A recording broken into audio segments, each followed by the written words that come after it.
സംസ്ഥാനത്ത് ഇന്ന് 4287 പേർക്കാണ് കോവിഡ് ബാധ സ്ഥിരീകരിച്ചത്. 20 പേരാണ് മരണമടഞ്ഞത്. 93,744 പേരാണ് നിലവിൽ ചികിത്സയിലുള്ളത്. 3,711 പേർക്ക് സമ്പർക്കം മൂലമാണ് ഇന്ന് രോഗബാധയുണ്ടായത്.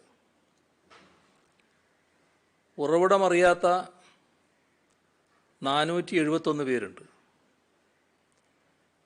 രോഗബാധ സ്ഥിരീകരിച്ചവരിൽ 53 പേർ ആരോഗ്യ പ്രവർത്തകരാണ്. കഴിഞ്ഞ 24 മണിക്കൂറിൽ 35,141 സാമ്പിളുകളാണ് പരിശോധന നടത്തിയത്. 7,107 പേർ രോഗമുക്തരായിട്ടുണ്ട്. തിരുവനന്തപുരം ജില്ലയിലെ ആരാധനാലയങ്ങളിൽ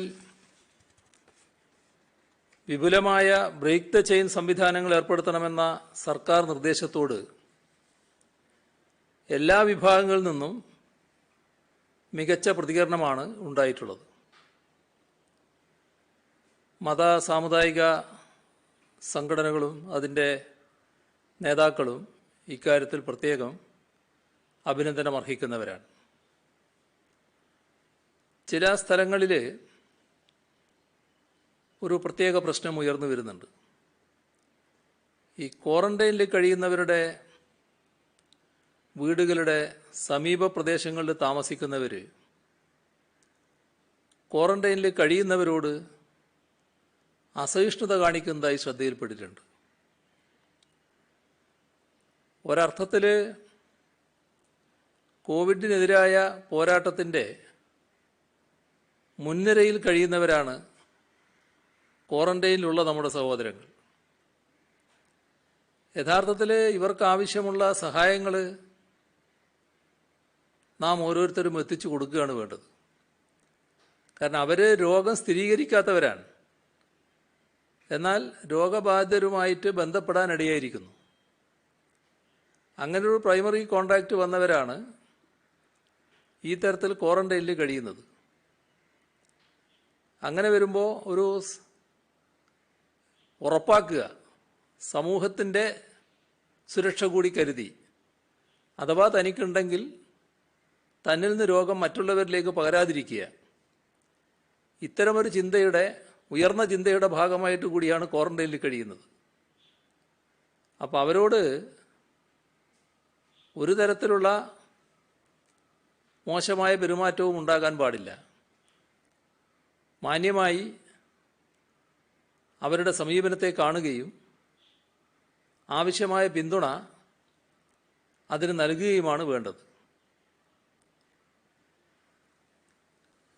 ഇവിടെ ഈ ഘട്ടത്തിൽ നടക്കുന്ന ചില യോഗങ്ങളുണ്ട്. അയൽക്കൂട്ട യോഗങ്ങൾ, റെസിഡൻസ് അസോസിയേഷനുകളുടെ യോഗങ്ങൾ, മറ്റു കൂട്ടായ്മകൾ. ഇത്തരം യോഗങ്ങളുടെ കാര്യത്തിൽ ഈ യോഗത്തിൽ പങ്കെടുക്കാൻ അനുവദിച്ചിട്ടുള്ള ആളുകളുടെ നമ്പർ അത് അധികരിക്കാൻ പാടില്ല. എല്ലാവരും അതിലൊതുങ്ങി നിൽക്കാൻ പ്രത്യേകം ശ്രദ്ധിക്കേണ്ടതാണ്. അതേപോലെ തന്നെ ബ്രേക്ക് ദ ചെയിനുമായി ബന്ധപ്പെട്ട മാർഗനിർദ്ദേശങ്ങൾ ഈ യോഗത്തിൽ പങ്കെടുക്കുന്നവരെല്ലാം കർശനമായി പാലിച്ചിരിക്കണം. അതോടൊപ്പം ശ്രദ്ധിക്കേണ്ട ഒരു കാര്യം, ഇത്തരത്തിലുള്ള പല കൂട്ടായ്മകളിലും പങ്കെടുക്കേണ്ടവരായിരിക്കും പ്രായമുള്ളവർ. പക്ഷെ അത്തരം പ്രായമുള്ളവരെ ഈ യോഗത്തിൽ പങ്കെടുക്കാൻ നിർബന്ധിക്കരുത്. കാരണം അത്തരം കാര്യങ്ങളിൽ നിന്ന് ഈ ഘട്ടത്തിൽ അവരൊഴിഞ്ഞു നിൽക്കുന്നതാണ് നല്ലത്. കൊല്ലത്ത് കോവിഡ് രോഗനിർണയത്തിന് ഒരു പുതിയ സംവിധാനം ഏർപ്പെടുത്തുന്നുണ്ട്. അതായത് രോഗനിർണയത്തിന് പരിശോധനാ കേന്ദ്രങ്ങൾ തേടി പോകേണ്ടതില്ല. പരിശോധനാ ലാബ് രോഗബാധിതരുടെ അടുക്കലേക്ക് എത്തും. അത്തരമൊരു സംവിധാനം കൊല്ലത്ത് പ്രവർത്തന സജ്ജമായി. ആസ്തി വികസന ഫണ്ടിൽ നിന്ന് 17 ലക്ഷം രൂപ ചെലവഴിച്ച് ശ്രീ KB ഗണേഷ് കുമാർ MLA ആണ് ഇത്തരമൊരു ടെസ്റ്റിംഗ് ലാബ് സജ്ജമാക്കിയത്. ലാബിൽ ആൻറ്റിജൻ പരിശോധന നടത്താം, RT-PCR ടെസ്റ്റ് നടത്താൻ സ്രവം ശേഖരിക്കാനും കഴിയും. തോട്ടം തൊഴിലാളികൾ, അതിഥി തൊഴിലാളികൾ ഇവരെല്ലാം ഏറെയുള്ളൊരു ജില്ലയാണ് കൊല്ലം. അതുകൊണ്ട് തന്നെ അവിടുത്തെ രോഗനിർണയ പ്രവർത്തനങ്ങൾക്ക് ഈ സംരംഭം ശക്തി പകരും.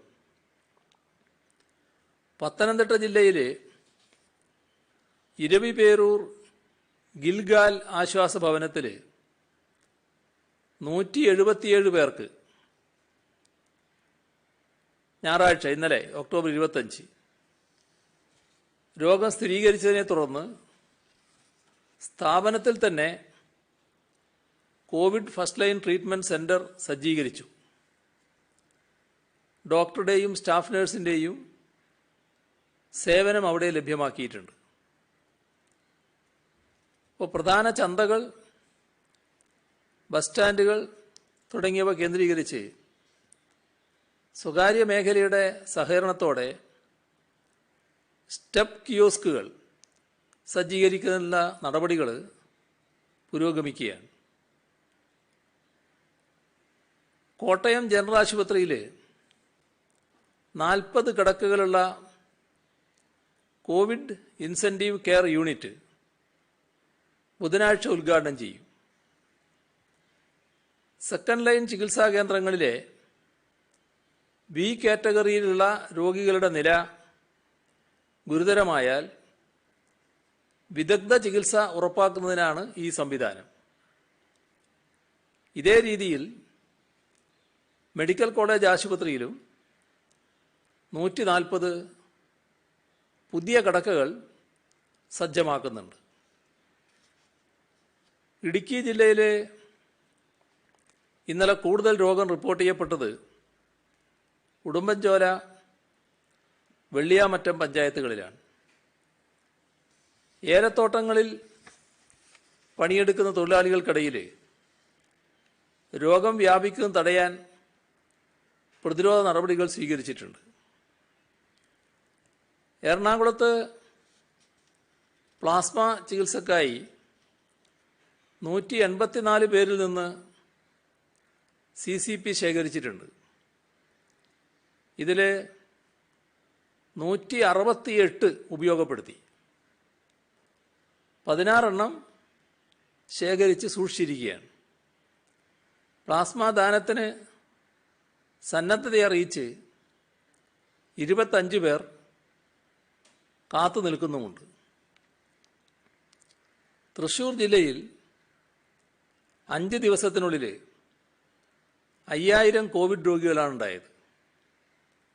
തൃശ്ശൂർ കോർപ്പറേഷൻ ഉൾപ്പെടെ ജില്ലയിലെ 31 തദ്ദേശഭരണ സ്ഥാപനങ്ങൾ അതിനിയന്ത്രിത മേഖലയാക്കിയിട്ടുണ്ട്.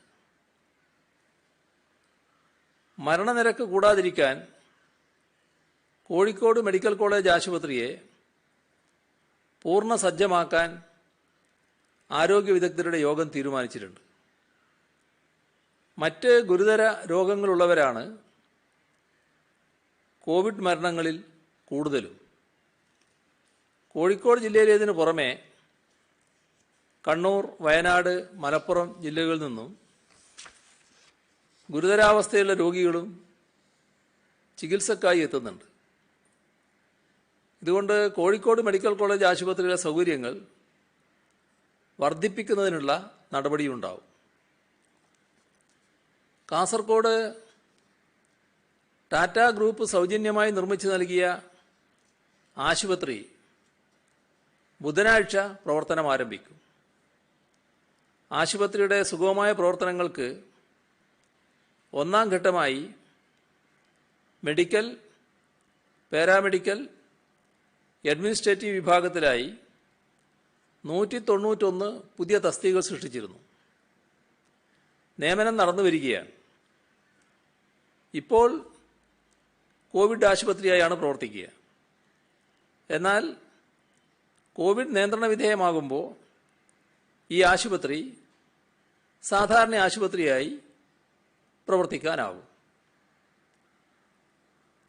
വടക്കേ മലബാറിൽ കാവുകളിലും തറവാട്ടുമുറ്റങ്ങളിലും ഇന്നു മുതൽ തെയ്യം അനുഷ്ഠാന ചടങ്ങുകൾ ആരംഭിക്കുകയാണ്. കാസർഗോഡ് ജില്ലയിൽ കോവിഡ് മാനദണ്ഡങ്ങൾ പാലിച്ച് പരമാവധി 20 പേർക്ക് പങ്കെടുക്കുന്നതിനാണ് അനുമതി. കോലധാരികൾ കോവിഡ് നെഗറ്റീവ് സർട്ടിഫിക്കറ്റ് ഹാജരാക്കണമെന്നും നിരോധനാജ്ഞ നിലനിൽക്കുന്നതിനാൽ തദ്ദേശ സ്വയംഭരണ സ്ഥാപനങ്ങളുടെ അനുമതി നടത്തിപ്പിന് തേടണമെന്നും ഒരു ദിവസം മാത്രം ഒരു സ്ഥലത്ത് കളിയാട്ടം നടത്തണമെന്നും നേരത്തെ തീരുമാനിച്ചിട്ടുണ്ട്. ഈ സാഹചര്യത്തിൽ രോഗവ്യാപനം രൂക്ഷമാകാതിരിക്കാൻ നിർദ്ദേശങ്ങൾ കർശനമായി പാലിച്ച് ആചാരാനുഷ്ഠാനങ്ങൾ സംഘടിപ്പിക്കണമെന്നും ആൾക്കൂട്ടം ഒഴിവാക്കണമെന്നും അഭ്യർത്ഥിക്കുന്നു. കോവിഡ് പ്രതിരോധ പ്രവർത്തനങ്ങളിൽ ഏർപ്പെട്ടിരിക്കുന്ന സെക്ടറൽ മജിസ്ട്രേറ്റുമാരും പോലീസും കണ്ടെത്തിയ പ്രധാന പ്രശ്നം മാസ്ക് ധരിക്കുന്നതിലെ വൈമുഖ്യമാണ്. നല്ലൊരു പങ്കും ശരിയായ വിധത്തിലല്ല മാസ്ക് ധരിക്കുന്നത്. മാസ്ക് ധരിക്കാത്തതിന് പോലീസ് രജിസ്റ്റർ ചെയ്യുന്ന കേസുകളുടെ എണ്ണം ദിവസേന വർദ്ധിച്ചു വരുന്നു. കോവിഡിനെതിരെയുള്ള പോരാട്ടത്തിൽ മാസ്ക് ധരിക്കുന്നതിനേറെ പ്രാധാന്യമുണ്ട്. ധരിക്കുന്നയാളുടെ സുരക്ഷയ്ക്ക് മാത്രമല്ല, കുടുംബാംഗങ്ങളുടെയും ആ വ്യക്തിയുമായി ബന്ധപ്പെടുന്ന എല്ലാവരുടെയും സുരക്ഷ ഉറപ്പാക്കാൻ ഇതുവഴി കഴിയും. ഈ ആശയം നമ്മുടെ സമൂഹത്തിൽ പരമാവധി പ്രചരിപ്പിക്കേണ്ടതാണ്. പോലീസിലെ ഏറ്റവും താഴ്ന്ന തട്ട് മുതൽ മുകളിലേക്കുള്ള എല്ലാവരും മാസ്ക് ധരിക്കേണ്ടതിൻ്റെ ആവശ്യകത മനസ്സിലാക്കേണ്ടതും അതിനുവേണ്ടി മറ്റുള്ളവരെ പ്രോത്സാഹിപ്പിക്കേണ്ടതുമാണ് എന്ന നിർദ്ദേശം നൽകിയിട്ടുണ്ട്. മാസ്ക് ധരിക്കാത്ത സംഭവങ്ങൾ ശ്രദ്ധയിൽപ്പെട്ടാൽ കർശനമായ നിയമ നടപടി സ്വീകരിക്കാനും പോലീസിന് നിർദ്ദേശം നൽകിയിട്ടുണ്ട്. കോവിഡ് പകർച്ചവ്യാധി ഗതാഗത മേഖലയിൽ വലിയ പ്രതിസന്ധിയാണ് സൃഷ്ടിച്ചത്. ലോക്ക്ഡൗൺ കാലത്ത് പൊതുഗതാഗതം സ്തംഭിച്ചിരുന്നു. അതിനുശേഷവും സാധാരണ നിലയിലേക്ക് ഗതാഗത സംവിധാനങ്ങൾ തിരിച്ചു വന്നിട്ടില്ല. ഇത് KSRTCയുടെ നില വളരെ പരുങ്ങലിലാക്കിയിട്ടുണ്ട്. ഇതെല്ലാം കണക്കിലെടുത്ത് KSRTCയുടെ പുനരുദ്ധാരണത്തിന് സർക്കാർ വീണ്ടും പുതിയ പാക്കേജ് തയ്യാറാക്കുകയാണ്. കഴിഞ്ഞ പാക്കേജിനെ കുറിച്ച് എല്ലാവർക്കും അറിയാം. എന്തുകൊണ്ട് അത് നടപ്പായില്ല എന്നത് സംബന്ധിച്ച് ബന്ധപ്പെട്ട എല്ലാവരും ആത്മപരിശോധന നടത്തേണ്ടതുണ്ട്. കേരള സർക്കാർ പറഞ്ഞ വാക്ക് കൃത്യമായി പാലിച്ചിട്ടുണ്ട്.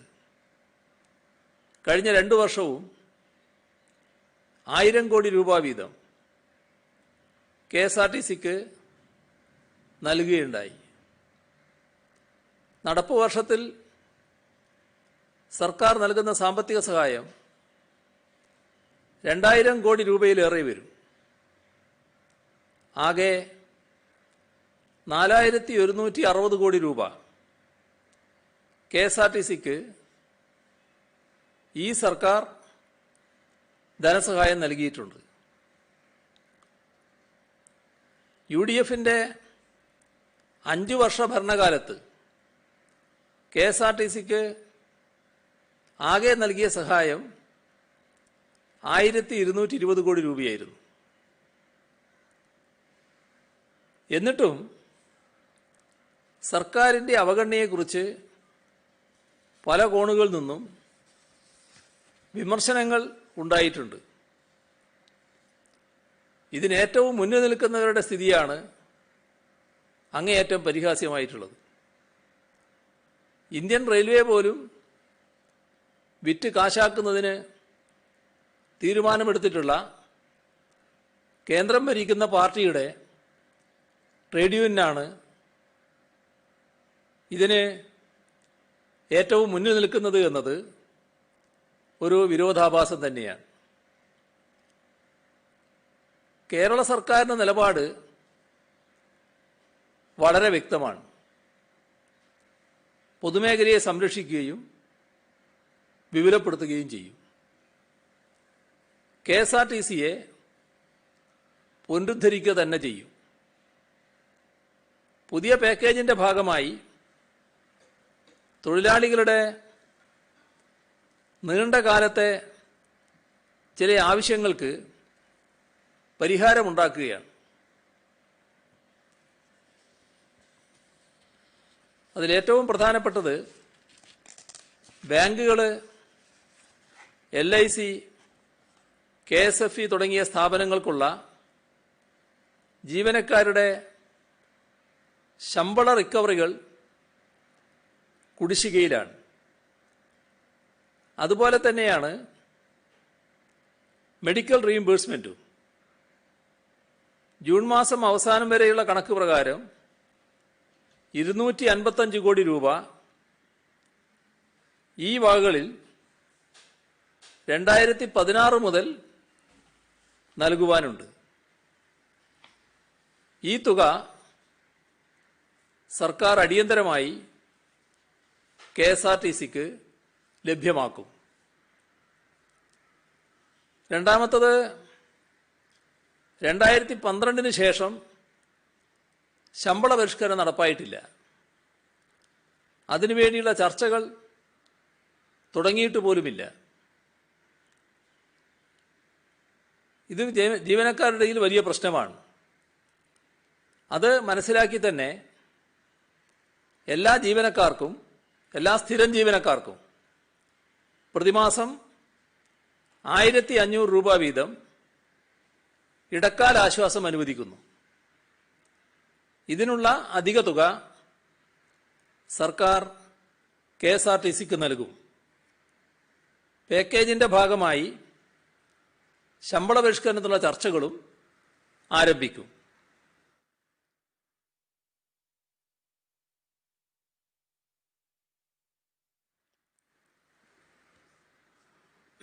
അതോടൊപ്പം എംപാനൽ ജീവനക്കാരെ പിരിച്ചുവിടുന്നതല്ല, കോടതി വിധിയുടെ അടിസ്ഥാനത്തിൽ 10 വർഷം സേവനമുള്ളവരും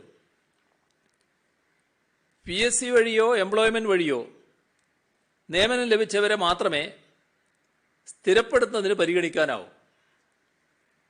ബാക്കിയുള്ളവരെ ഘട്ടം ഘട്ടമായി KSRTCയുടെ സബ്സിഡറി കമ്പനിയായി രൂപീകരിക്കുന്ന സ്വിഫ്റ്റ് എന്ന സ്ഥാപനത്തിൽ തുടർന്ന് തൊഴിൽ നൽകും. സ്കാനിയ, വോൾവോ ബസ്സുകൾ, ദീർഘദൂര ബസ്സുകൾ, പുതുതായി കിഫ്ബി വഴി വാങ്ങുന്ന ബസ്സുകൾ ഇവയെല്ലാം ഈ സ്വിഫ്റ്റ് എന്ന കമ്പനി വഴിയായിരിക്കും ഓപ്പറേറ്റ് ചെയ്യുക. നാലാമത്തത്, കേരള സർക്കാരിന് KSRTC നൽകാനുള്ള 961 കോടി രൂപയുടെ പലിശ എഴുതിത്തള്ളു.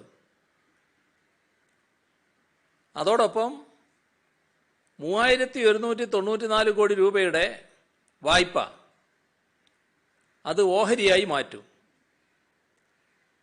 KSRTCയുടെ കൈവശമുള്ള എല്ലാ സ്ഥലങ്ങളും കോർപ്പറേഷന് ബാധ്യതയില്ലാത്ത രീതിയിൽ പട്ടയം നൽകുന്നതിന് നടപടി സ്വീകരിക്കും. അഞ്ചാമത്തത്, കൺസോർഷ്യവുമായി ഉണ്ടാക്കിയിട്ടുള്ള ഇപ്പോഴത്തെ ധാരണ പ്രകാരം സർക്കാരിൽ നിന്നല്ലാതെ KSRTCക്ക് വായ്പയെടുക്കാൻ അവകാശമില്ല. സർക്കാർ മുൻകൈയെടുത്ത് കൺസോർഷ്യവുമായി ചർച്ച ചെയ്ത് പുതിയൊരു വായ്പാ പാക്കേജ് ഉറപ്പുവരുത്തും.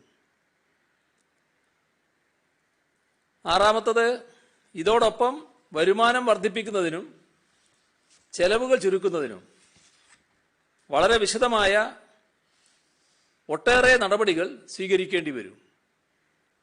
ഇതിൻ്റെ ഫലമായി അടുത്ത 3 വർഷം കൊണ്ട് KSRTCയുടെ വരവും ചെലവും തമ്മിലുള്ള വിടവ് 500 കോടി രൂപയായി കുറക്കുന്നതിനാണ് ലക്ഷ്യമിടുന്നത്. ഈ തുക KSRTC നൽകുന്ന സൗജന്യ സേവനങ്ങൾക്ക് പ്രതിഫലമായി ഗ്രാൻഡായി കോർപ്പറേഷന് സർക്കാർ തുറന്നു നൽകുന്നതുമാണ്. പുതിയ പാക്കേജ് ട്രേഡ് യൂണിയനുകളുമായി വിശദമായി ചർച്ച ചെയ്യും. കേരളത്തിൻ്റെ ഗതാഗത സേവനങ്ങളിൽ നിർണായക സ്ഥാനം വഹിക്കുന്ന ഈ പൊതുമേഖലാ സ്ഥാപനത്തെ സംരക്ഷിക്കുന്നതിനെടുക്കാവുന്ന പരമാവധി സഹായം സർക്കാർ ലഭ്യമാക്കും. ഇക്കാര്യത്തിൽ ഒരു തരത്തിലുള്ള അഭിപ്രായ വ്യത്യാസവും ഉണ്ടാവില്ല എന്നാണ് കരുതുന്നത്. മാനേജ്മെൻറ്റുമായി ചർച്ച ചെയ്ത് എത്രയും പെട്ടെന്ന് പുതിയ പാക്കേജിന് അന്തിമ രൂപം നൽകും. KSRTCയെ പുനരുദ്ധരിക്കാനുള്ള ഈ നീക്കത്തിന് എല്ലാവരുടെയും സഹകരണം അഭ്യർത്ഥിക്കുന്നു.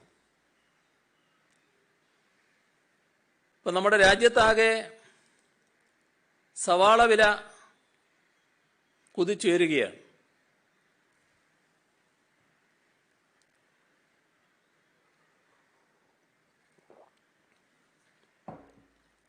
നമ്മുടെ സംസ്ഥാനത്ത് സവാള വിലവർധന നിയന്ത്രിക്കുവാൻ അടിയന്തര ഇടപെടൽ നടത്തുന്നതിന് ധനകാര്യ വകുപ്പ്, ഭക്ഷ്യ പൊതുവിതരണ വകുപ്പ്, സഹകരണ വകുപ്പ്, കൃഷി വകുപ്പ് ഇത്രയും വകുപ്പ് മന്ത്രിമാർ ഒരു യോഗം ചേർന്നിരുന്നു. അതിൻ്റെ ഭാഗമായി നമ്മുടെ പ്രധാനപ്പെട്ട ഏജൻസികളായ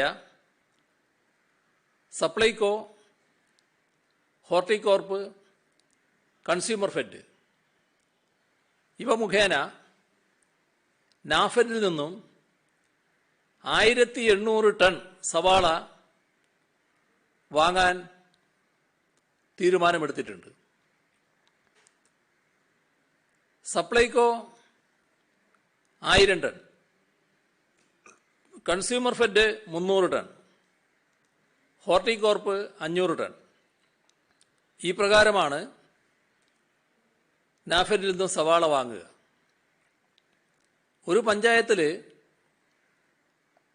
കുറഞ്ഞത് 500 ടൺ വീതം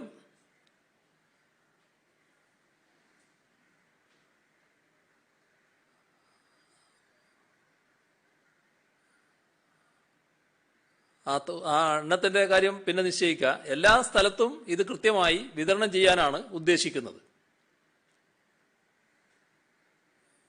വിപണിയിൽ നവംബർ ആദ്യവാരം മുതൽ ഇത് വിതരണം തുടങ്ങും.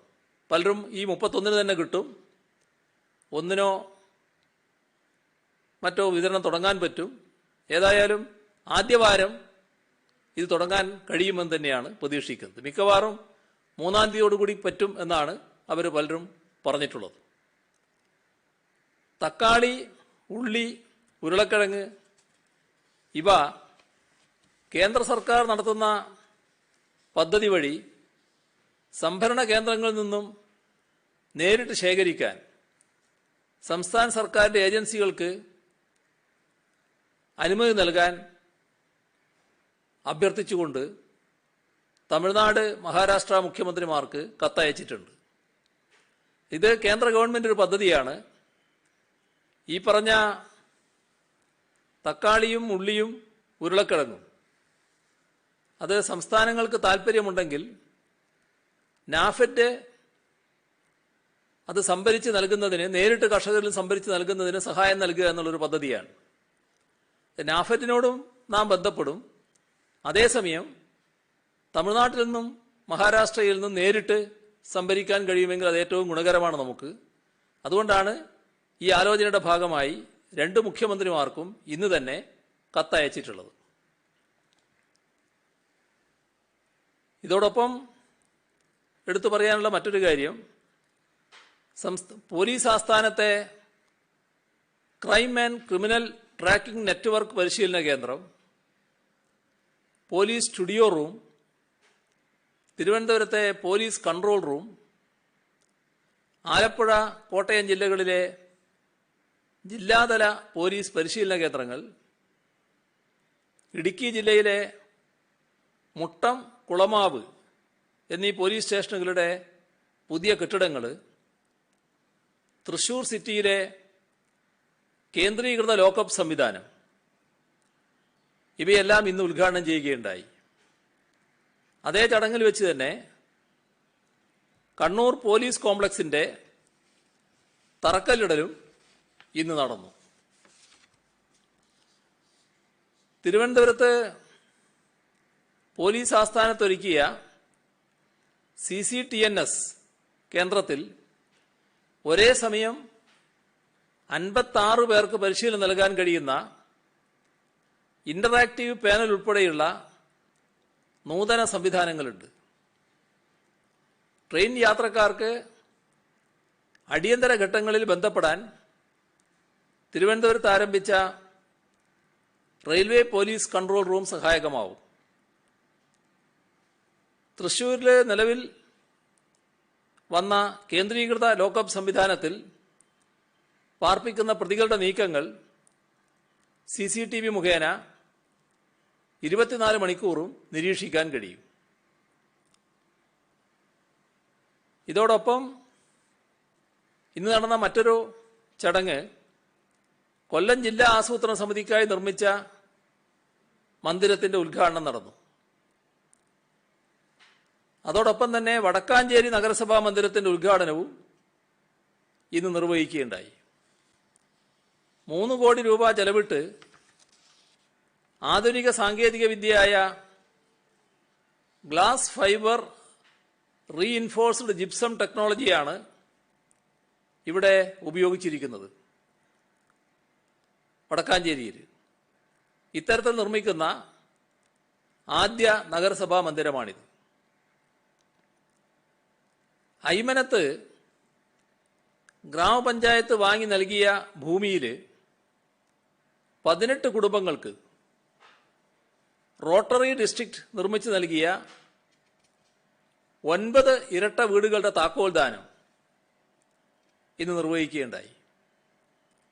അയ്മനം പിച്ചക്കാട് എന്ന പ്രദേശത്ത് 1,22,00,000 രൂപ ചെലവഴിച്ചാണ് വീടുകൾ പൂർത്തീകരിച്ചത്. പഞ്ചായത്ത് 32 സെന്റ് സ്ഥലം വാങ്ങി നൽകി. അവിടെയാണ് റോട്ടറി ഡിസ്ട്രിക്റ്റ് സ്നേഹ വീട് പദ്ധതിയിൽ ഉൾപ്പെടുത്തി വീടുകൾ നിർമ്മിച്ചത്. ഓരോ കുടുംബത്തിനും 2 മുറികളും ഹാളും അടുക്കളയും അടങ്ങുന്ന സൗകര്യങ്ങൾ ഒരുക്കിയിട്ടുണ്ട്. ചുരുങ്ങിയ കാലയളവിൽ ഈ വീടുകൾ പൂർത്തീകരിക്കാനായി എന്നത് സന്തോഷകരമായ കാര്യമാണ്. ഇതിനുള്ള റോട്ടറി ക്ലബിൻ്റെ പ്രവർത്തനങ്ങളെ അഭിനന്ദിക്കുന്നു. ഭവൻ രഹിതരായ 205 കുടുംബങ്ങൾക്കാണ് അയ്മനം പഞ്ചായത്ത് ഇതിനകം വീടുകൾ നിർമ്മിച്ചു നൽകിയത്. അതിനു പുറമെയാണ് 18 കുടുംബങ്ങൾക്ക് കൂടി വീടാകുന്നത്. ഭൂരഹിതരായ 24 കുടുംബങ്ങൾക്കുള്ള വീട് നിർമ്മാണം പുരോഗമിക്കുകയാണ്. പഞ്ചായത്തിലെ ബാക്കി ഭവൻ രഹിതർക്കും മുൻഗണന അനുസരിച്ച് ലൈഫ് മിഷനിലൂടെ വീടുകൾ നിർമ്മിച്ചു നൽകാനാവും. ഇന്ന് മറ്റൊരു പ്രധാനപ്പെട്ട ചടങ്ങ് നടന്നു. മലയാള സിനിമ കണ്ട എക്കാലത്തെയും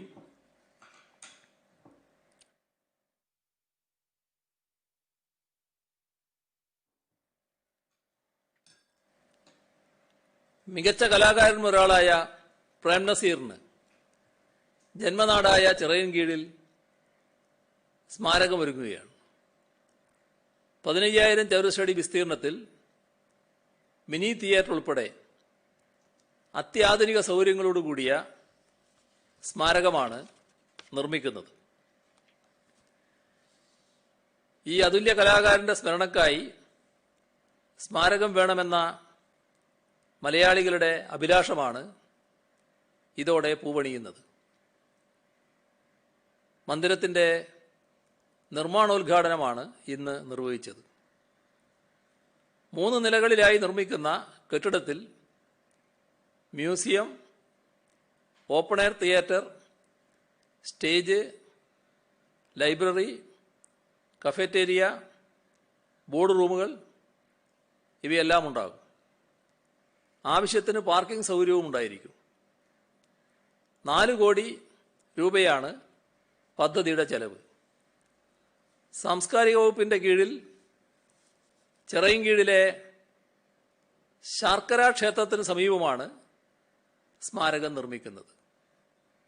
കുറച്ച് വൈകിപ്പോയെങ്കിലും നമുക്ക് ഇപ്പോൾ ഇത്തരമൊരു സ്മാരക നിർമ്മാണം ആരംഭിക്കാൻ കഴിയുന്നത് പ്രേം നസീർ എന്ന നടനെ ആദരിക്കുകയും ആരാധിക്കുകയും ചെയ്യുന്ന എല്ലാവർക്കും അങ്ങേയറ്റം സന്തോഷം പകരുന്ന ഒരു കാര്യമാണ്.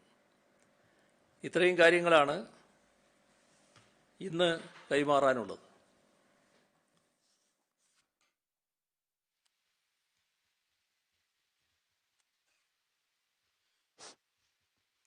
CMA ഈ വാളയാർ വിഷയം, ആ വാളയാർ അവിടുത്തെ പെൺകുട്ടിയുടെ മാതാപിതാക്കൾ പറഞ്ഞത് CM പറ്റിച്ചു. അതായത് കേന്ദ്ര ബാലാവകാശ കമ്മീഷൻ അവിടെ ചെന്നപ്പോൾ ആ സമയം നോക്കി തന്നെ CM അവരെ ഇങ്ങോട്ട് വിളിപ്പിച്ചു. അതേപോലെ ഇന്ന് പ്രതിപക്ഷവും രൂക്ഷമായ ആരോപണമാണ് ഉയർത്തിയത്. BJP CBI അന്വേഷണം ഉൾപ്പെടെയുള്ളവ ആവശ്യപ്പെട്ടിട്ടുണ്ട്.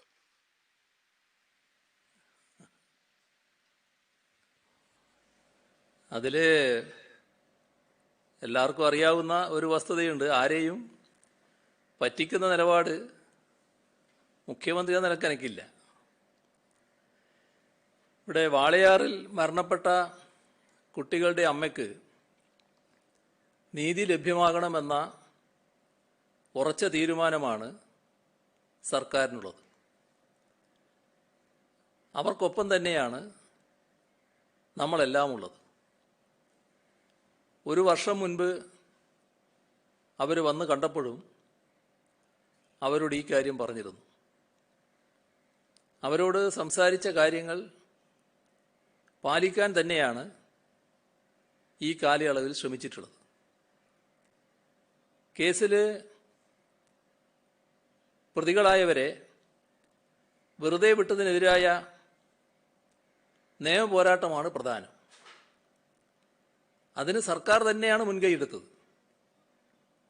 പ്രതികളെ സെഷൻസ് കോടതി വിട്ടയച്ചതിനെതിരെ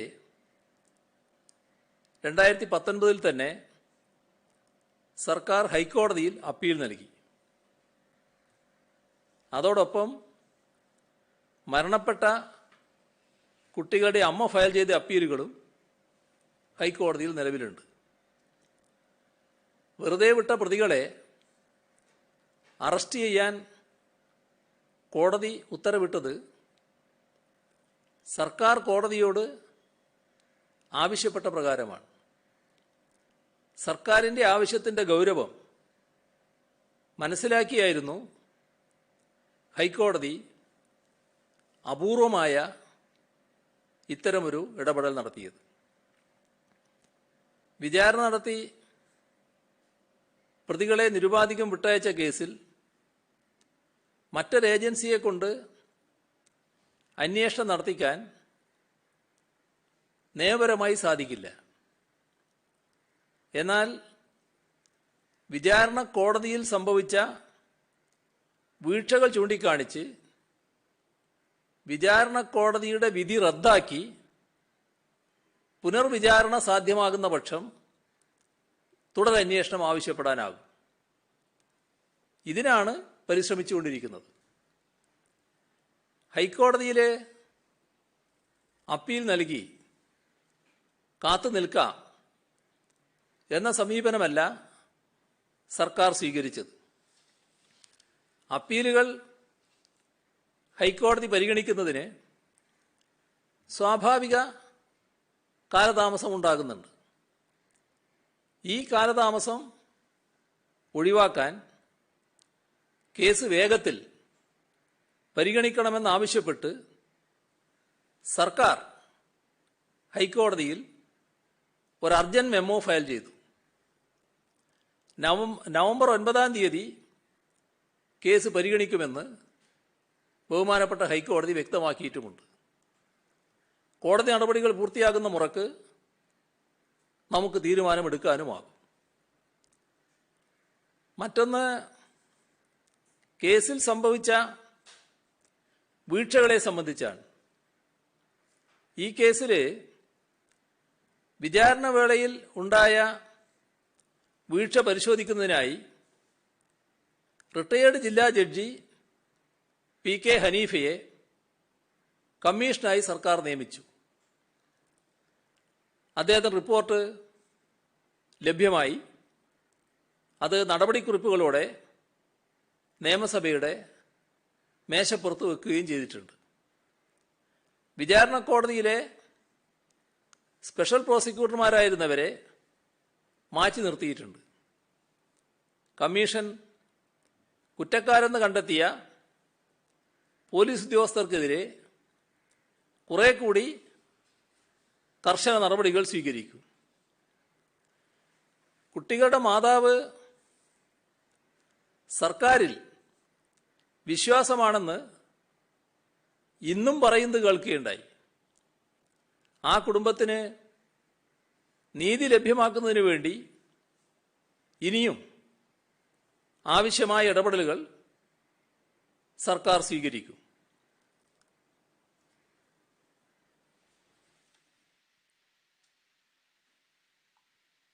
ഇതാണ് അതുമായി ബന്ധപ്പെട്ട് പറയാനുള്ള കാര്യം. CM, ഈ മുന്നോക്കക്കാരിലെ സാമ്പത്തികമായി പിന്നാക്കം നിൽക്കുന്നവർക്ക് 10% സംവരണം നൽകാൻ സർക്കാർ തീരുമാനമെടുത്ത് വിജ്ഞാപനവും ഇറക്കി. ഇപ്പോൾ ന്യൂനപക്ഷ സംഘടനകൾ സർക്കാരിനെതിരെ സമരത്തിനൊരുങ്ങുകയാണ്. 28 ഒരു യോഗം വിളിച്ചിട്ടുണ്ട്. NSSന്റെ നിലപാടാണെങ്കിൽ ഇതിന് മുൻകാല പ്രാബല്യം വേണമെന്നുള്ളതാണ്. SNDPയും സർക്കാരിന് പിശക് പറ്റിയെന്ന് പറയുന്നു. എന്താണ് ഈ വിഷയത്തിൽ സർക്കാർ ഇനി ചെയ്യാൻ ഉദ്ദേശിക്കുന്നത്? എന്തെങ്കിലും തുടർ നടപടി ഉണ്ടാകുമോ കാര്യത്തിൽ? ആദ്യം ഇത് സംബന്ധിച്ചൊരു വ്യക്തതയാണ് നമുക്ക് ആവശ്യമെന്നാണ് തോന്നുന്നത്. ഇത് കുറെ കാലമായി നമ്മുടെ സമൂഹം ചർച്ച ചെയ്തുകൊണ്ടിരിക്കുന്ന ഒരു കാര്യമാണിത്. ഇതിൽ കഴിഞ്ഞ നിയമസഭാ തെരഞ്ഞെടുപ്പിൽ ഇടതുപക്ഷ ജനാധിപത്യ മുന്നണി തെരഞ്ഞെടുപ്പിനെ നേരിടുമ്പോൾ പുറത്തിറക്കിയ പ്രകടന പത്രികയിൽ 579ാമത് നിർദ്ദേശമായി ഒരു ഭാഗമുണ്ട്. അത് ഞാൻ ഉദ്ധരിക്കാം. അത് പെട്ടെന്നുണ്ടായതല്ല, നേരത്തെ മുതലേ സ്വീകരിച്ചു വരുന്നൊരു നിലപാടിൻ്റെ ഭാഗം തന്നെയാണ്. എങ്കിലും ആ ഭാഗം ഞാൻ ഉദ്ധരിക്കാം.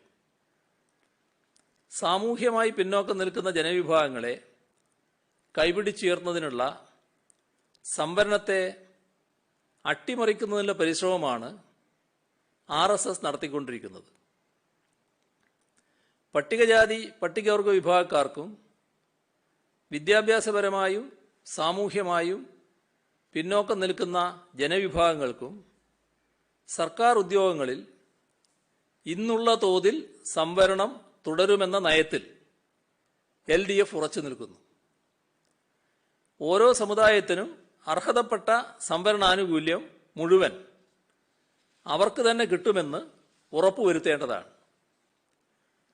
അതോടൊപ്പം മുന്നോക്ക സമുദായങ്ങളിലെ പാവപ്പെട്ടവർക്ക്, ഈ വാചകം പ്രത്യേകം ശ്രദ്ധിക്കണം, അതോടൊപ്പം മുന്നോക്ക സമുദായങ്ങളിലെ പാവപ്പെട്ടവർക്ക് 10% സംവരണം ഏർപ്പെടുത്തുകയും വേണം. ഈ രണ്ട് കാര്യങ്ങളും നടപ്പിൽ വരുത്തുവാൻ ഉചിതമായ ഭരണഘടനാ ഭേദഗതി ആവശ്യമാണ്.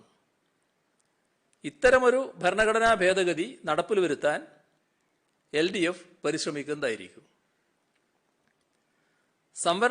സംവരണത്തെ സംബന്ധിച്ച ഈ നയമാണ് ഇടതുപക്ഷ ജനാധിപത്യ മുന്നണി അതിൻ്റെ പ്രകടന പത്രികയിൽ പുറത്താക്കിയത്. നേരത്തെ പറഞ്ഞതാണ് പ്രകടന പത്രികയിൽ ഉണ്ടായ ഭാഗം. അതായത് നിലവിലുള്ള സംവരണം അതേപോലെ നിലനിർത്തണം എന്ന സമീപനം മുന്നോട്ട് വെച്ചു. അത് തുടരുമ്പോൾ തന്നെ മുന്നോക്ക സമുദായത്തിലെ പാവപ്പെട്ടവർക്ക് 10% സംവരണം ഏർപ്പെടുത്തണമെന്നുമാണ് പറഞ്ഞത്. ഇത്തരമൊരു സ്ഥിതി ഉണ്ടാകണമെങ്കിൽ ഭരണഘടനാ ഭേദഗതി അനിവാര്യമാണ്. ഇവിടെ നാം ശ്രദ്ധിക്കേണ്ട ഒരു കാര്യം, പാർലമെന്റിൽ ഭരണഘടനാ ഭേദഗതി കൊണ്ടുവന്നു. ഇന്ത്യയിലെ കോൺഗ്രസും ഇടതുപക്ഷവും ഉൾപ്പെടെയുള്ള രാഷ്ട്രീയ പാർട്ടികൾ ഈ ബില്ലിനെ പിന്തുണച്ചു. സന്നിഹിതരായിരുന്ന 326 അംഗങ്ങളിൽ 323 പേരും അനുകൂലിച്ച് വോട്ട് ചെയ്ത് പാസാക്കിയ നിയമമാണിത്. ആ നിയമമാണ് ഇപ്പോൾ കേരളത്തിൽ നടപ്പാക്കുന്നത്. കാരണം രാജ്യത്താകെ ബാധകമായത്. ഇതിൻ്റെ പേരിൽ കേരളത്തിലെ സർക്കാരിനെതിരെ പ്രക്ഷോഭം നയിക്കുന്നവർ ഈ യാഥാർത്ഥ്യം ഉൾക്കൊള്ളേണ്ടതുണ്ട്. നിലവിലുള്ള ഒരു വിഭാഗത്തിൻ്റെയും സംവരണത്തെ ഈ നിയമം ഹനിക്കുന്നില്ല. മുന്നോക്ക വിഭാഗത്തിലെ സാമ്പത്തികമായി പിന്നോക്കം നിൽക്കുന്ന വിഭാഗങ്ങൾക്ക് പൊതുമത്സര വിഭാഗത്തിൽ നിന്ന് 10% നീക്കിവെക്കുകയാണ് ഉണ്ടായിട്ടുള്ളത്. ഒന്നുകൂടി ശ്രദ്ധിക്കണം. മുന്നോക്ക വിഭാഗത്തിലെ സാമ്പത്തികമായി പിന്നോക്കം നിൽക്കുന്ന വിഭാഗങ്ങൾക്ക് പൊതുമത്സര വിഭാഗത്തിൽ നിന്ന് 10% നീക്കിവെക്കുകയാണ് ഉണ്ടായിട്ടുള്ളത്. നിലവിലുള്ള സംവരണ വിഭാഗങ്ങൾക്ക് അതേ ആനുകൂല്യം തുടരുന്നുണ്ട്. ആരുടെയും സംവരണം ഇല്ലാതായിട്ടില്ല. ഒരാളുടെ സംവരണാനുകൂല്യവും ഇല്ലാതാക്കുകയുമില്ല. മറിച്ച് പിന്നോക്ക വിഭാഗങ്ങൾക്കുള്ള സംവരണം ഉറപ്പാക്കാനും പുതിയ മേഖലകളിൽ അവർക്ക് പ്രാതിനിധ്യം നൽകാനുമാണ് സർക്കാർ ശ്രമിച്ചതെന്ന് എല്ലാവർക്കും അറിയാവുന്നതുമാണ്. ഇതാണ് ആ കാര്യത്തിൽ വ്യക്തമാക്കാനുള്ളത്. സീമ, അതിനോടൊപ്പം തന്നെ ഒരു മുൻകാല പ്രാബല്യം വേണമെന്ന് NSS ആവശ്യപ്പെടുന്നുണ്ട്. ഈ കേന്ദ്ര നിയമമാണെന്ന് CM പറയുമ്പോഴും ഈ കേന്ദ്ര നിയമം വരുന്നതിന് മുമ്പ് ദേവസ്വം ബോർഡ് സംസ്ഥാന സർക്കാർ ഇത് നടപ്പാക്കിയതല്ലേ? അതുപോലെ തന്നെ ഈ NSSുമായി ബന്ധപ്പെട്ട ആ ചോദ്യത്തിനോട് മറുപടി. അല്ല, അതിൽ കാണേണ്ടത് LDF ഗവൺമെന്റ് ഇത്തരമൊരു നയം ഉണ്ടായിരുന്നു. ആ നയം നടപ്പാക്കുന്നതിന് ഭരണഘടനാ ഭേദഗതി ഇല്ലാതെ തന്നെ നടപ്പാക്കാൻ പറ്റും ദേവസ്വത്തിൽ. അതുകൊണ്ടാണ് അത് നടപ്പാക്കിയത്. ദേവസ്വത്തിൽ ഒരു വിഭാഗത്തിന് സാധാരണഗതിയിൽ നിയമനമില്ല, അതിൽ നിന്ന് എടുത്തു കൊടുക്കാൻ കഴിയുന്നതിന് പ്രയാസമില്ല. അതാണ് സംഭവിച്ചിട്ടുള്ളത്. അതിൽ മറ്റ് പ്രയാസങ്ങളില്ലാത്തതുകൊണ്ട് നടപ്പാക്കാൻ നമുക്ക് കഴിഞ്ഞു. മറ്റത് ഇപ്പോഴത്തെ അവസ്ഥയിൽ നല്ല രീതിയിൽ നടപ്പാക്കുന്നതിന് ഇതിന്റെ കൂടെ തന്നെ ഈ നടപ്പാക്കാൻ തീരുമാനിച്ചതിന്റെ മുറക്ക് നടപ്പാക്കി തുടങ്ങുന്നതായിരിക്കും നന്നാവുക എന്നാണ് കിട്ടിയ ഉപദേശം. അതിന്റെ ഭാഗമായിട്ടാണ് അങ്ങനെ തീരുമാനിച്ചത്. പരിശോധനകൾ വർദ്ധിപ്പിക്കുന്നതിൽ നമുക്ക് സാങ്കേതികമായ എന്തെങ്കിലും തടസ്സങ്ങൾ ഇപ്പോഴും നിലനിൽക്കുന്നുണ്ടോ? കാരണം ഇന്നും പരിശോധനകൾ കുറവാണ്. IMA അടക്കം 2.5 ലക്ഷത്തിന് മീതേക്ക് പരിശോധന ഉയർത്തേണ്ട സമയമായി എന്ന് പറയുകയും ചെയ്തു. മാത്രമല്ല, മലപ്പുറത്ത് 31% മുകളിലാണ് ഇപ്പോൾ ടെസ്റ്റ് പോസിറ്റിവിറ്റി നിരക്ക് നിലനിൽക്കുന്നത്. ഇതില് നമ്മൾ കാണേണ്ടത് കേരളത്തിന് കൃത്യമായ ഒരു ടെസ്റ്റിംഗ് സ്ട്രാറ്റജി ഉണ്ട്. അത് നല്ല സ്ട്രാറ്റജി തന്നെയാണ്. രോഗലക്ഷണമുള്ള ആളുകളെ കണ്ടെത്തി ടെസ്റ്റുകൾ നടത്തുന്നതിനാണ് കൂടുതലായി നാം ശ്രമിക്കുന്നത്. അതുകൊണ്ട് തന്നെ സ്വാഭാവികമായും ടെസ്റ്റ് പോസിറ്റിവിറ്റി റേറ്റ് അല്പം വർദ്ധിക്കാനുള്ള സാധ്യത ഇവിടെയുണ്ട്. എന്നിട്ട് പോലും കഴിഞ്ഞ കുറച്ച് ദിവസങ്ങളായി നമുക്ക് കാണാൻ കഴിയുന്നത് ടെസ്റ്റ് പോസിറ്റിവിറ്റി റേറ്റ് ഗണ്യമായി വർദ്ധിച്ചിട്ടില്ല എന്നതാണ്. ഇപ്പോൾ അത് 15% താഴെ നിലനിർത്താനായി നമുക്ക് കഴിയുന്നുമുണ്ട്. അപ്പോൾ ടെസ്റ്റിംഗ് നടത്തി ടെസ്റ്റ് പോസിറ്റിവിറ്റി റേറ്റ് താഴ്ത്തുന്നതിനുള്ള നടപടികൾ തന്നെയാണ് ഉണ്ടാവുക. ഇവിടെ ഇതുമായി ബന്ധപ്പെട്ട് നമ്മൾ കാണേണ്ടത് ഒരു പ്രശ്നം വരുന്നത്, ചിലർ ചോദിക്കുന്നത് ഇവിടെ കോവിഡ് മരണനിരക്ക് കൂടുതലല്ലേ ചോദിക്കുന്നുണ്ട്. അതിലും നാം കാണേണ്ട വസ്തുത, ഈ ആളുകൾ കോവിഡ് മൂലമാണെന്ന് സംശയിക്കുന്ന മരണങ്ങൾ കൂടെ കോവിഡ് മരണങ്ങളുടെ കണക്കിൽപ്പെടുത്തിയാൽ പോലും ഇന്ത്യയിൽ മറ്റ് പ്രദേശങ്ങളെക്കാൾ കുറഞ്ഞ മരണനിരക്കാണ് കേരളത്തിലുള്ളത്. കാരണം മറ്റു പല രോഗങ്ങളും ബാധിച്ച് അതിൻ്റെ ഭാഗമായി മരണമടയുന്നവരുണ്ട്. അവർ കോവിഡ് ഉണ്ടെങ്കിൽ കോവിഡിൻ്റെ ഭാഗമായിട്ടാണത് ഉൾപ്പെടുത്തപ്പെടുന്നത്. അങ്ങനെയുള്ള കണക്കുകൾ കൂടി പെടുത്തിയാലും നമ്മൾ മറ്റ് സംസ്ഥാനങ്ങളുമായി താരതമ്യപ്പെടുത്തുമ്പോൾ വളരെ കുറഞ്ഞ കണക്കിലാണ് നിൽക്കുന്നത്. എല്ലാ സംസ്ഥാനങ്ങളുടെയും ഔദ്യോഗിക റിപ്പോർട്ടുകൾ താരതമ്യം ചെയ്താൽ കേരളത്തിൻ്റെ മരണനിരക്ക് വളരെ കുറവാണ് എന്നത് തർക്കമില്ലാത്ത കാര്യമാണ്. ഓഡിറ്റിങ്ങുകൾ കഴിഞ്ഞാലും മറ്റ് പ്രദേശങ്ങളെക്കാൾ കുറഞ്ഞ മരണനിരക്ക് കേരളത്തിൽ തന്നെയായിരിക്കുമെന്ന ഉറച്ച വിശ്വാസം തന്നെയാണ് സർക്കാരിനുള്ളത്. നമ്മുടെ പൊതുജനാരോഗ്യ സംവിധാനങ്ങളും തദ്ദേശ സ്വയംഭരണ സ്ഥാപനങ്ങളും ഇവിടുത്തെ പോലീസും സർവോപരി ആരോഗ്യ പ്രവർത്തകരും കാഴ്ചവെച്ച സമർപ്പണത്തിൻ്റെയും കഠിനാധ്വാനത്തിൻ്റെയും ഗുണഫലമാണിത്. ഇക്കാര്യത്തിൽ എന്തെങ്കിലും ഒരു ഇല്ലാ കണക്ക്, ഒരു കള്ളക്കണക്ക് നാട്ടിൽ അവതരിപ്പിച്ച് ആരെയും ബോധിപ്പിക്കേണ്ട കാര്യം വരുന്നില്ല. സർക്കാരിൻ്റെ ചരിത്രം അങ്ങനെയല്ല.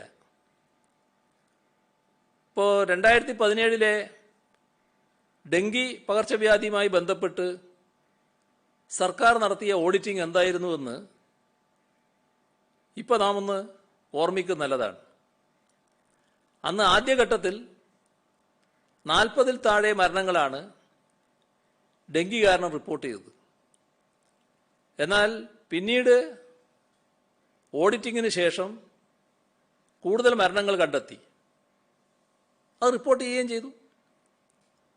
ഇത് ഏതെങ്കിലും പ്രതിപക്ഷ ആരോപണത്തിൻ്റെയോ വാർത്താമാധ്യമങ്ങളുടെ ക്യാമ്പയിനെയോ തുടർന്ന് ചെയ്തതല്ല എന്നത് നാം ഓർക്കണം.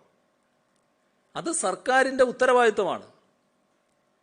കാര്യങ്ങൾ ചെയ്യേണ്ടത് എങ്ങനെയാണോ അത് വിട്ടുവീഴ്ചയില്ലാതെ ചെയ്യുക എന്നതാണ് സർക്കാർ നയം. അതുകൊണ്ട് മരണം കുറച്ച് കാണിക്കുന്നുവെന്ന് ചിലർ പറയുന്നത്, അത് കേട്ട് ആരും വ്യാകുലപ്പെടേണ്ട കാര്യമില്ല. ഇപ്പോൾ മലപ്പുറത്ത് ടെസ്റ്റ് ചെയ്യപ്പെട്ടവരിലെ കാര്യം പറഞ്ഞല്ലോ. വസ്തുതകൾക്ക് വിരുദ്ധമായ യാതൊരു അടിസ്ഥാനവുമില്ലാത്ത ആളുകളെ തെറ്റിദ്ധരിപ്പിക്കുകയും ഭയപ്പെടുത്തുകയും ചെയ്യുന്ന വാർത്തകൾ ആരും നിർമ്മിക്കരുത് എന്നാണ് പൊതുവെ അഭ്യർത്ഥിക്കാനുള്ളത്. കഴിഞ്ഞ കുറേ മാസങ്ങളായി കോവിഡിനെതിരെയുള്ള പ്രതിരോധ പ്രവർത്തനങ്ങൾ നമ്മൾ നടത്തിക്കൊണ്ടിരിക്കുകയാണ്. ശാസ്ത്രീയമായ സമീപനത്തിലൂടെ രോഗത്തെ സസൂക്ഷ്മം നിരീക്ഷിക്കുകയും വിശകലനം ചെയ്യുകയും അതിനനുസൃതമായി ഓരോ ഘട്ടത്തിലും നമ്മുടെ സ്ട്രാറ്റജിയിലും സാങ്കേതിക വിദ്യകളിലും മാറ്റങ്ങൾ വരുത്തുകയും ചെയ്തു വരുന്നുണ്ട്. അതിൻ്റെ ഭാഗമായി ടെസ്റ്റ് റിസൾട്ടുകളുടെ ഡാറ്റ ശേഖരിക്കുന്ന സോഫ്റ്റ്വെയർ മാറ്റേണ്ട സാഹചര്യമുണ്ടായി. പുതിയ സോഫ്റ്റ്വെയറിലുണ്ടായ പരിചയക്കുറവ് മൂലം ഡാറ്റ സന്നിവേശിപ്പിച്ചപ്പോൾ സംബന്ധിച്ച പിഴവായിരുന്നു മലപ്പുറത്ത് സംഭവിച്ച തെറ്റായ കണക്കുകൾക്ക് കാരണം. ആയിരക്കണക്കിന് ടെസ്റ്റുകളുടെ വിവരങ്ങളാണ് ആരോഗ്യ പ്രവർത്തകർക്ക് ഓരോ ദിവസവും ആ സോഫ്റ്റ്വെയർ ഉപയോഗിച്ച് ശേഖരിക്കേണ്ടത്. ഇതും നാം മനസ്സിലാക്കേണ്ട കാര്യമാണ്. മാനുഷികമായ ഒരു പിഴവിൻ്റെ ഭാഗമായി ഒരേ ഒരു ദിവസം മാത്രമാണ് തെറ്റായ കണക്ക് കിട്ടിയത്. അതുടനെ തന്നെ തിരുത്തുകയും ചെയ്തു. എന്നാൽ ഇതൊന്നും അന്വേഷിക്കാൻ മെനക്കെടാതെയാണ് പലരും ആളുകളെ പരിഭ്രമിപ്പിക്കുന്ന വാർത്തകൾ പ്രചരിപ്പിക്കുന്നത്. ആരോഗ്യ പ്രവർത്തകരുടെ ആത്മവീര്യം കെടുത്താനും അതുവഴി പ്രതിരോധ പ്രവർത്തനങ്ങളെ, അതായത് സ്വന്തം സുരക്ഷയെ അപകടപ്പെടുത്താനും മാത്രമേ ഇത്തരം ശ്രമങ്ങൾ ഉപകരിക്കുന്നുള്ളൂ എന്നും വാർത്തകൾ നൽകുന്നവരും അത് പ്രചരിപ്പിക്കുന്നവരും മനസ്സിലാക്കിയാൽ നന്ന്. അതാണ് അത് സംബന്ധിച്ച് പറയാനുള്ളത്. CM, രണ്ട് കാര്യങ്ങൾ. ഒന്ന്, കേന്ദ്ര അന്വേഷണ ഏജൻസികളുമായി ബന്ധപ്പെട്ട് നേരത്തെ രാഹുൽ ഗാന്ധി കേരളത്തിൽ വന്ന് പറഞ്ഞത് കേന്ദ്ര സർക്കാർ ഇത്തരം ഏജൻസികളെ ദുരുപയോഗം ചെയ്യുന്നു എന്നുള്ളതാണ്.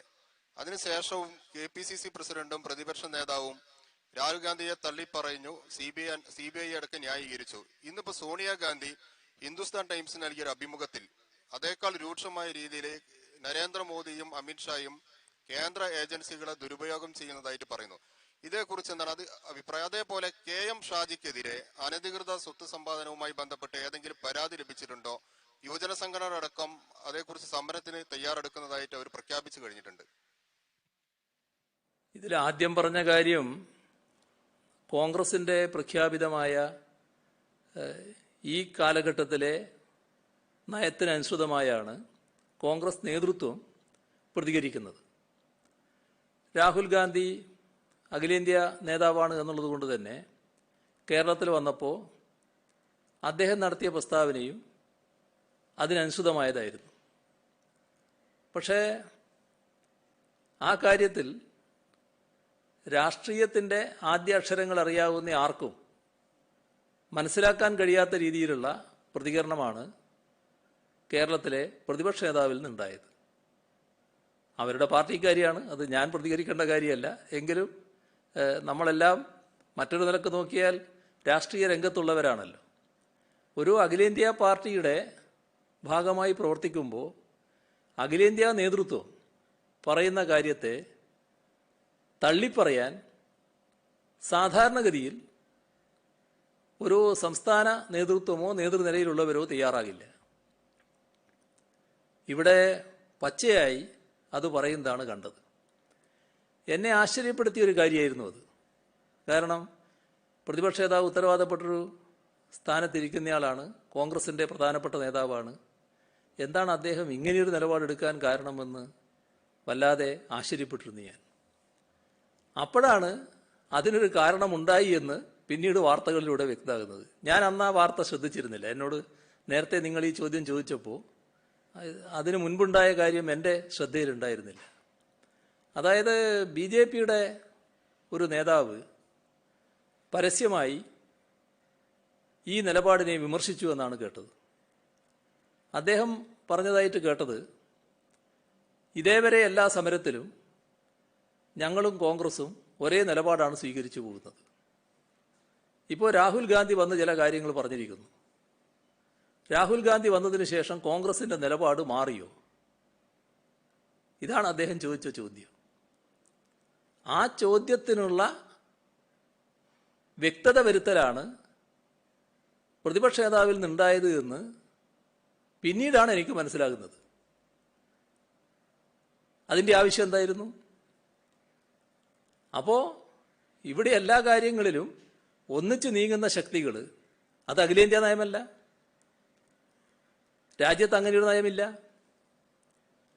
രാജ്യത്ത് അങ്ങനൊരു നയമില്ല എന്ന് മാത്രമല്ല, ശക്തമായി BJPയെയും അതിന് നേതൃത്വം കൊടുക്കുന്ന RSSനെയും മറ്റും തുറന്നു കാണിക്കാൻ ആകാവുന്ന രീതിയിൽ പരിശ്രമിച്ചുകൊണ്ടിരിക്കുകയാണ് ഇപ്പോൾ കോൺഗ്രസ് നേതൃത്വം. അങ്ങനെയൊരു പാർട്ടി അഖിലേന്ത്യാ തലത്തിൽ ശ്രമിച്ചുകൊണ്ടിരിക്കുമ്പോഴാണ് ഇവിടെ ഇത്തരമൊരു നിലപാട് ഉണ്ടായിരിക്കുന്നത്. അവരുമായി സമരസപ്പെട്ടു പോവുക, കഴിയാവുന്നത്ര യോജിച്ചു പോവുക, വരുന്ന എല്ലായിടങ്ങളിലും ഒന്നിച്ചു നിൽക്കാൻ ശ്രമിക്കുക. അതിന് തടസ്സമായി പോകുന്നു രാഹുൽ ഗാന്ധിയുടെ പ്രസ്താവന എന്നാണ് BJP നേതാവ് സൂചിപ്പിച്ചത്.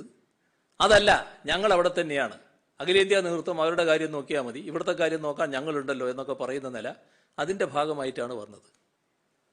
അത് എല്ലാ രാഷ്ട്രീയ നിരീക്ഷകരും മനസ്സിലാക്കിയ കാര്യമാണ്. കോൺഗ്രസിനകത്തായാൽ പോലും സംഭവിക്കാൻ പാടില്ലാത്തൊരു കാര്യമാണ് ഇവിടെ സംഭവിച്ചിട്ടുള്ളത്. നാം ജാഗ്രത പാലിക്കേണ്ടത്, നമ്മുടെ രാജ്യത്ത് മതനിരപേക്ഷത പല രീതിയിൽ ചോദ്യം ചെയ്യപ്പെടുന്നുണ്ട്. ഇവിടെ കേരളം എന്നൊരു സംസ്ഥാനം ഒരു പ്രത്യേക തുരുത്തായി തന്നെ അവശേഷിക്കുന്നുണ്ട്. അത് മതനിരപേക്ഷതക്കൊരു പോറലും ഏൽക്കാതെ നമുക്ക് മുന്നോട്ട് പോകാൻ കഴിയുന്നുണ്ട്. ആ മതനിരപേക്ഷതയെ അപകടപ്പെടുത്താനുള്ള നീക്കമാണ് വർഗീയ ശക്തികളുമായോ വർഗീയ തീവ്രവാദ വിഭാഗങ്ങളുമായോ ഉള്ള കൂടിച്ചേരൽ ഭാഗമായിട്ടുണ്ടാവുക. കുറച്ച് വോട്ടും കുറച്ച് സീറ്റുമാണ് പ്രധാനമെന്ന് കാണാൻ പാടില്ല. ഈ നാടിൻ്റെ ഇത്തരം പ്രശ്നങ്ങൾ ഗൗരവമാണ് എന്ന് കണ്ടുകൊണ്ടുള്ള നിലപാട് സ്വീകരിക്കാനാവണം. അപ്പോൾ അത് അപകടപ്പെടുത്താനുള്ള നീക്കങ്ങൾ നടക്കുമ്പോൾ അത് തിരിച്ചറിഞ്ഞുകൊണ്ട് പ്രതികരിക്കാൻ നമ്മുടെ സമൂഹത്തിന് ബാധ്യതയുണ്ട് എന്നത് ഇതിൽ നിന്ന് നാം തിരിച്ചറിയേണ്ടതായിട്ടുണ്ട്. ഏതായാലും ഒരു കാര്യം ഉറപ്പാണ്, കേരളീയ സമൂഹം ഇത്തരത്തിലുള്ള വഴിവിട്ട നീക്കങ്ങളെല്ലാം തിരിച്ചറിയുന്നൊരു സമൂഹമാണ്. എല്ലാ ഘട്ടത്തിലും അത് തിരിച്ചറിഞ്ഞിട്ടുണ്ട്. അതിൻ്റെ ഭാഗമായുള്ള നിലപാടും കേരളീയ സമൂഹം സ്വീകരിച്ചിട്ടുണ്ട്.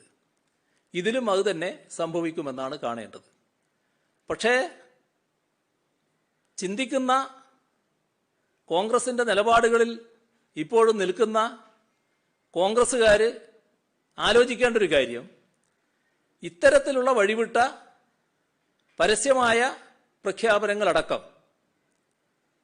അത് എത്ര കണ്ട പാർട്ടിക്ക് യോജിച്ചതാണ്, അതാലോചിച്ച് പോകുന്നത് നല്ലതാണ്. തിരുത്തിക്കാൻ വല്ല ഇടപെടലും നടത്താൻ പറ്റുമെങ്കിൽ അത് അവരുടെ ഭാഗത്തുനിന്ന് ഉണ്ടാകുന്നതും നല്ലതാണ്. രണ്ടാമത് നിങ്ങൾ ചോദിച്ചത് ഇവിടെ ഷാജിയുടെ കാര്യമാണ്. ഷാജിയുടെ കാര്യം ഇന്ന് സമൂഹം പൊതുവിൽ ചർച്ച ചെയ്തുകൊണ്ടിരിക്കുന്നൊരു പ്രശ്നമാണ്. പലവിധ ഏജൻസികൾ അന്വേഷിക്കുന്നുണ്ട്. ഏതായാലും അതെല്ലാം പലതും വാർത്തകളിൽ വരുന്നുമുണ്ട്. നിങ്ങൾ ചോദിച്ച കാര്യം എന്തെങ്കിലും പരാതി ലഭിച്ചിട്ടുണ്ടോ എന്നാണ്. പരാതി ലഭിച്ചിട്ടുണ്ട്. ആ ലഭിച്ച പരാതിയുടെ ഭാഗമായുള്ള നിയമപ്രകാരമുള്ള അന്വേഷണ നടപടികളാണ് സ്വീകരിച്ചു പോവുക. ആ അന്വേഷണം ഒരു തടസ്സവുമില്ലാതെ മുന്നോട്ട് പോവുകയാണ് ചെയ്യുക. ബാക്കി ഒരുപാട് ചോദ്യങ്ങൾ നിങ്ങൾക്കുണ്ടാവും, അത് പിന്നീട് നമുക്കാകാം. ഇപ്പോൾ നമുക്കിവിടെ നിർത്താം.